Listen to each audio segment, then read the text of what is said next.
See we. Hold up.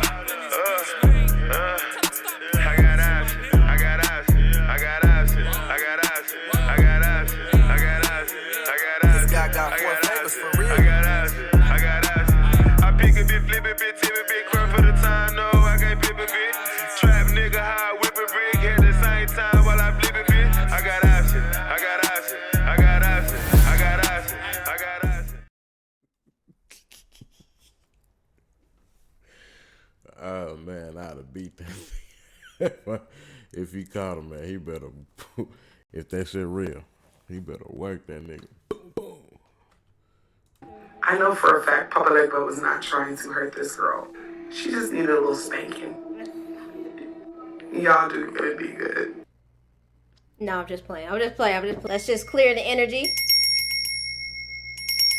Positive vibes. Today we're going to be talking about actors' paranormal experiences while shooting paranormal films. I didn't even know this stuff was happening. People were experiencing actual real stuff when they're acting in these movies and these TV shows. And so let's just get into it. She actually said this out her own mouth. Yeah,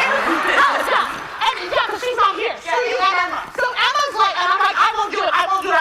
My lip. And Emma's like, oh, you're afraid of Papa Legba. I'm like, it's real, bitch. So anyway,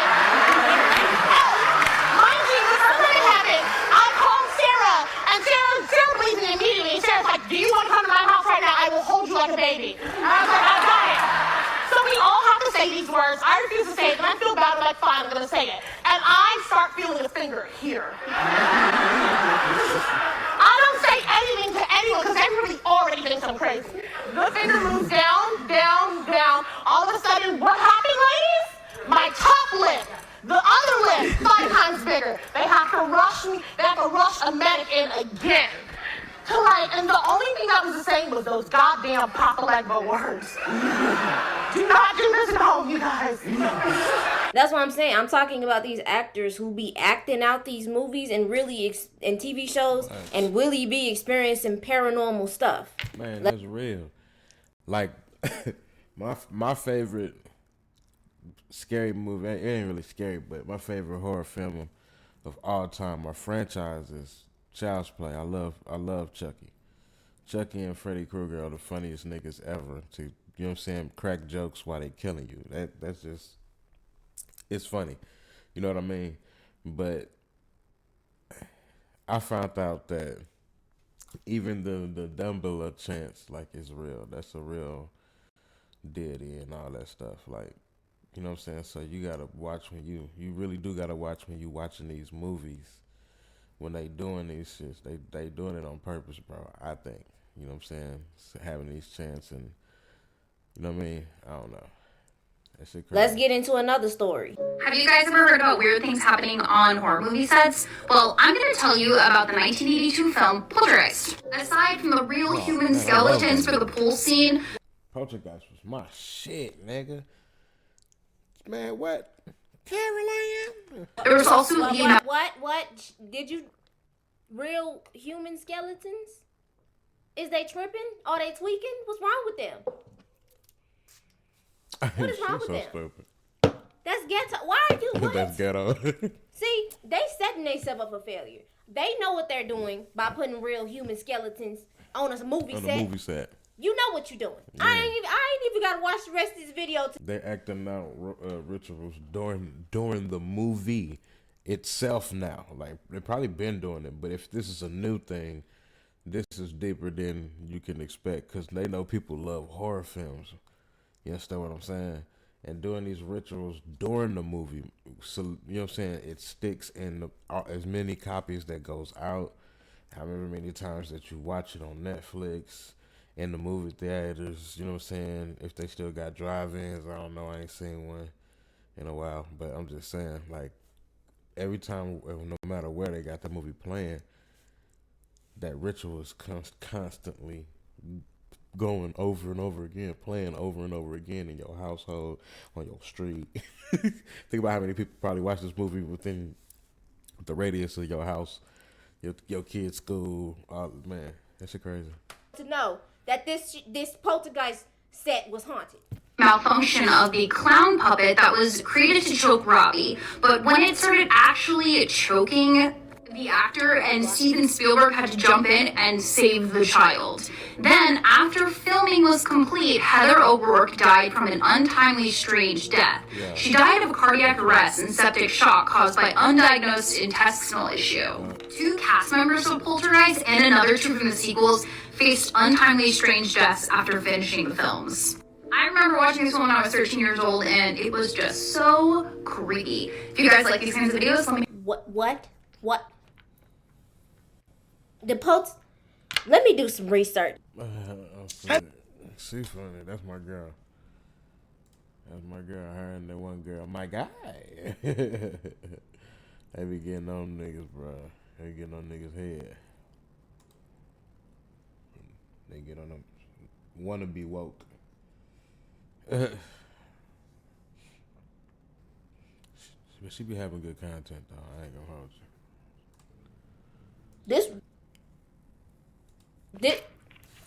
This was real. Kane in the Poltergeist was diagnosed with his they calling it the Poltergeist curse. This is literally the real definition of fuck around and find out. The set of The Conjuring was allegedly haunted. The movie was based on Ed and Lorraine Warren's investigation of the Perron family haunting. After a 6-studio bidding war, production started in 2012 in Wilmington, North Carolina. The cast experienced creepy and unexplained phenomenon all throughout filming. Vera Farmiga, who played Lorraine, had trouble sleeping and kept waking up every night at 3 a.m. While she was originally considering the role, 3 claw marks appeared on her computer screen while she was on the phone with the director. At her first night home claw marks? after filming Wrapped, she woke up with claw marks on her lip. With the director. One of the sets built for the movie was a recreation of the Warrens' artifact room. The room didn't have real cursed artifacts, but it did have one little wooden statue of a pig that seemed to move around the room on its own when no one was looking. Bruh, somebody could have moved the pig, just to play games on the set. Niggas, yeah. Let me look this up. Hold on. This is basically one of the actors from the movie The Conjuring telling her experience. That movie messed me up for my whole life. How do you explain that all of a sudden during the filming of the movie, mysterious bruises show up on you? All right. Okay. Let's jump into this story, because this story, it's so weird. And this is truly like the root of why I'm so scared of that movie. So, in the story, when the mom gets possessed, she gets all these bruises on her. And so during the filming of those particular scenes, I started having a lot of bruises show up on my body in bizarre places, like on my stomach, on my chest, like what? And so the makeup ladies thought I was stealing their fake bruises and like playing a joke on them. And I was like, why would I do that? I'm not doing that. That's crazy. They didn't believe me. They tried to take my real bruises off with like rubbing alcohol and oil. And I'm like, I'm telling you, I'm not lying. I went to the doctor. I got a couple blood tests because they told me it looked like it could potentially be early signs of leukemia. I was so freaked out. I mean, by the way, I'm 12. Like, what doctor says that to a 12-year-old? What kind of bedside manner is that? So I get these blood tests. All of a sudden, I'm told that I have this blood thinning condition called ITP, where basically most of my red platelets drained from my body mysteriously. I'd never had a blood problem in the past. I've never had a blood problem since then. No one in my family has that. So I was at risk of needing a blood transfusion, and they were like scared to even let me work. And because if I like touched something, I could get a bruise there. It was weird. And so I had to go to the hospital every day, twice a day, before and after work, to get my blood taken, to check my platelets, and to try and rebuild my platelets on my own by taking a lot of iron. And they were just creeping up for the duration of the shoot. Shooting finishes, I go home, and I still have to keep up with this bullshit. And then when I came home, my platelets were completely fine. Like, I was back up to the normal numbers, and I've never since had a trace of that disorder. So no wonder you're freaked out by ghosts. Are you kidding me? Like, I was just like, you know what? This is it for me. Like, I've had a good run. I'm 12 years old. I'm just gonna, get killed by a ghost now. I don't know. We'll see what happens. That is such a weird story, and no one has an explanation for it. I feel so freaked out by it. It's like so scary. The other day I looked up a photo of the witch from the movie, because that's the real name of the woman, and I felt so scared typing her name into my web browser. I was like, she's watching me. She's gonna kill me. This shit is real. That's all I'm gonna say. You fuck around and find out. So all of a sudden, while she's filming this movie, she's getting bruises from touching certain stuff on the set. I'm telling you, they're putting real stuff on these sets. These movies that's based on a true story, they're using the actual sets, trying to conjure back the energy. And some of these actors are feeling it. How the hell these bruises just automatically stop happening after she gets done filming? Okay. I found another story of an actor being harassed by spirits. If y'all ever seen this movie, The Exorcism of Emily Rose, I watched it when I was a kid. My sister just turned it on. We was like, oh, let's just watch a scary movie. But this one, I didn't know throughout the movie she was actually doing everything. There was no CGI. This was real acting. Like, all of the possession scenes, there was no, like, stand-in person. She channeled all of that exorcism energy. Okay, y'all, so this is Jennifer Carpenter. She was the actor in the movie who played Emily Rose. Basically, she... Ain't that the girl from Scream, right? I think that's the girl from Scream, right?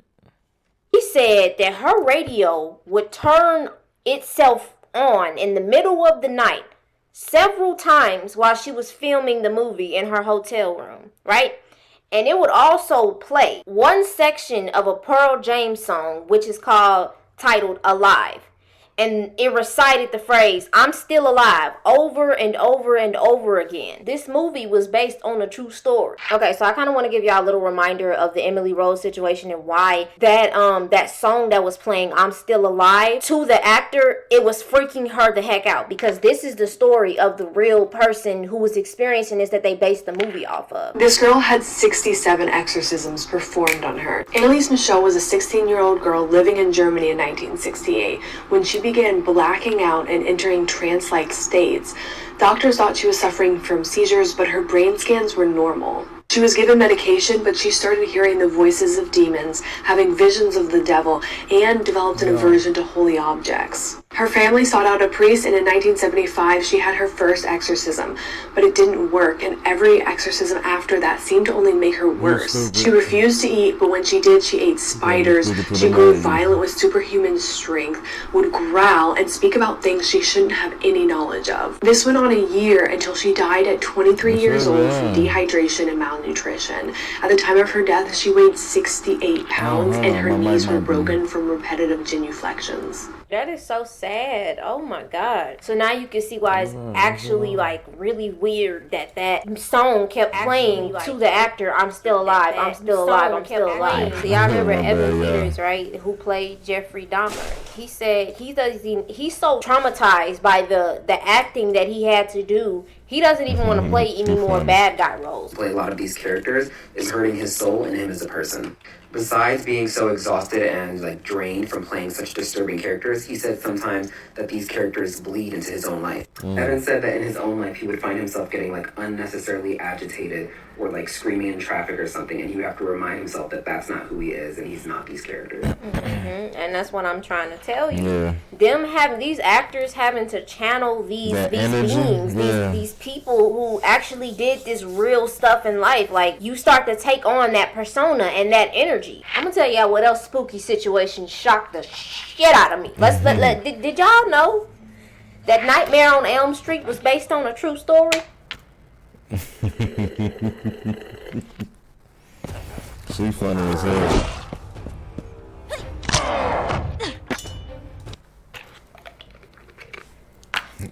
Play the video. What if I were to tell you that guy and those events were based off a true story?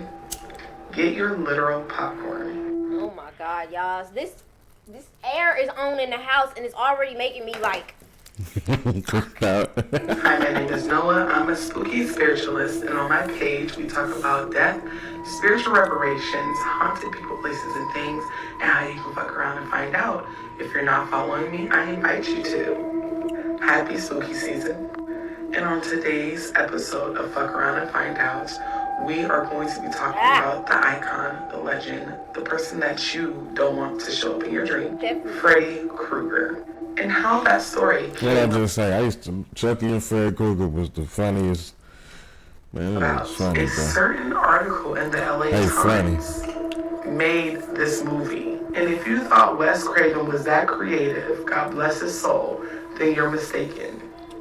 Because there's a backstory to where the Nightmare on Elm Street came from. Wes was reading the newspaper one day, the LA Times in specific, and he came across a really weird article. Remember, this man had never seen a horror movie before. The article was regarding a Cambodian family that was trying to avoid mass genocide and escape to the United States. They made it here and all was fine until a young boy began to have nightmares about someone chasing him, trying to kill him. And he was convinced if this person or thing caught him that he would die in real life. This boy would stay up for days on end when he eventually unalived inside of a nightmare.